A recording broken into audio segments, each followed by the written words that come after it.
In Seoul, South Korea's political turmoil deepened today as prosecutors indicted former First Lady Kim Keon, he and former Prime Minister Han Duck-soo. The charges stem from special investigations launched after the dramatic ouster of ex-President Yoon Suk Yeol, who was removed from office earlier this year for imposing martial law. Kim Keon-hee, the wife of the jailed former president, was formally charged with violating financial market laws, breaking political funding regulations, and receiving bribes. This comes just 2 weeks after a court ordered her arrest, making her one of the most high-profile figures to be swept up in the corruption scandal. Meanwhile, former Prime Minister Han Duck-soo faces accusations of aiding Yoon's imposition of martial law, actions investigators say amount to nothing less than rebellion. Han is also charged with falsifying and destroying official documents, as well as lying under oath.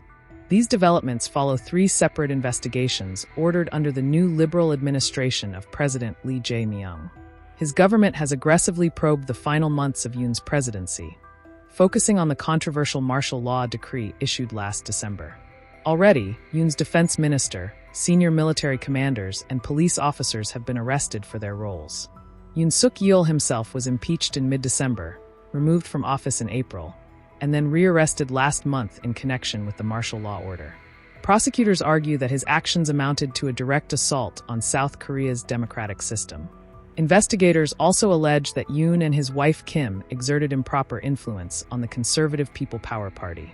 They are suspected of trying to push a favored candidate in a 2022 legislative by-election, with the help of an election broker who allegedly manipulated polling data to boost Yoon's chances in the presidential primaries.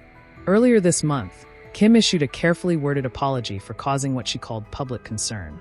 But at the same time, she signaled she would fight the charges, portraying herself as, quote, someone insignificant, suggesting prosecutors are overstating her role. Assistant Special Counsel Park Ji-young said in a televised briefing that Han Duck-soo, as Prime Minister, was the highest-ranking official who could have stopped Yoon's martial law order. Instead, Park said Han actively tried to give the decree a veneer of legitimacy by attempting to pass it through a cabinet council meeting. Han insists he told Yoon he opposed the plan. Han's own political career unraveled soon after Yoon's impeachment. As the acting leader of South Korea, he was supposed to oversee a caretaker government until the June presidential election. But Han resigned to chase his own presidential ambitions, a gamble that failed after his party chose another candidate. With both the former First Lady and former Prime Minister now indicted, South Korea's post-Yoon reckoning is far from over. As trials begin, the nation is bracing for more revelations about corruption, manipulation, and the extraordinary attempt to subvert democracy under martial law.